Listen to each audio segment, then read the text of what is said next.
పేద బడుగు బలహీన వర్గాల ప్రజల కోసం స్వర్గీయ కాకా వెంకటస్వామి చేసిన కృషి వెలకట్టలేనిదని, ఆయన ప్రతి పేదవాడి గుండెల్లో చిరస్మరణీయంగా ఉన్నారని కాంగ్రెస్ సీనియర్ నాయకులు, అఖిల భారత యాదవ్ మహాసభ జిల్లా అధ్యక్షులు బండి సదానందం యాదవ్ అన్నారు.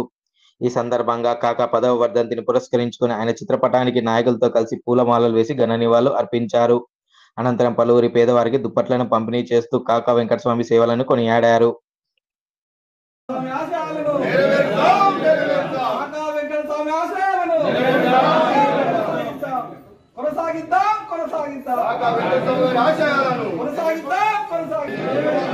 జై కాంగ్రెస్, జై కాంగ్రెస్, వివేకానంద నాయకత్వం, వివేకానంద నాయకత్వం, వంశనగర్ నాయకత్వం.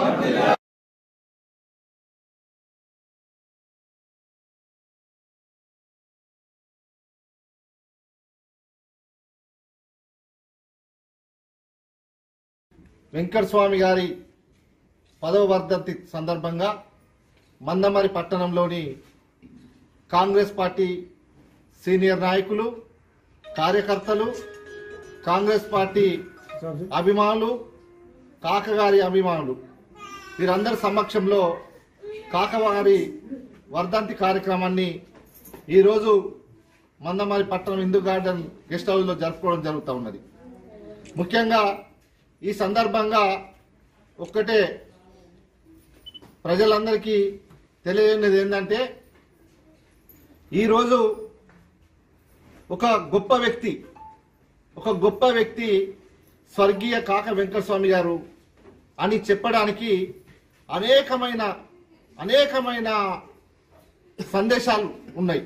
ఎందుకంటే ఆయన బ్రతికున్న రోజులలో బడుగు బలహీన వర్గాలకే కాకుండా ఆయన నమ్ముకున్నటువంటి కాంగ్రెస్ పార్టీలో పనిచేసినటువంటి వాళ్ళకు రాజకీయ భవిష్యత్తు ఇస్తూ బడుగు బలహీన వర్గాలకు కానీ పేదలకు కూడా ఎప్పుడు కూడా నేను పేదలకు ఏదో ఒకటి చేయాలని చెప్పి బ్రతికున్నంత కాలం ఆయన తాపత్రయపడే వ్యక్తి. మరి దాంట్లో భాగంగానే హైదరాబాదులో పేదలకు గుడిసెలు ఇప్పించి గుడిసెల వెంకటస్వామిగా ఒక పేరు తెచ్చుకోవడం జరిగింది.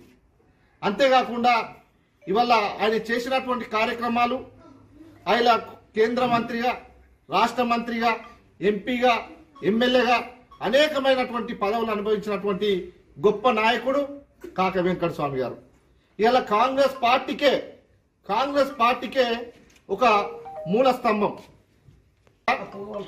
ముఖ్యమైన గాంధీ, నెహ్రూ లాంటి వాళ్ళ ఒక ముఖ్యమైన వ్యక్తి కాకగారు అని చెప్పి సందర్భంగా తెలియజేసుకుంటా ఉన్నాం.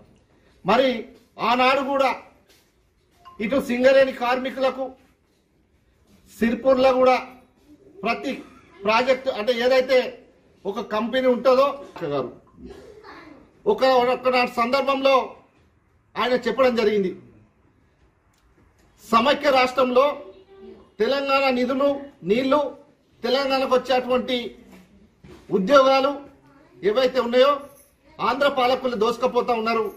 కాబట్టి ఖచ్చితంగా మనకు తెలంగాణ రాష్ట్రం అవసరం. తెలంగాణ రాష్ట్రం ఏర్పడితేనే తెలంగాణలో ఉన్న గడ్డ మీద ఉన్న ప్రతి బిడ్డకు న్యాయం జరగాలంటే మన రాష్ట్రం మనకు కావాలి.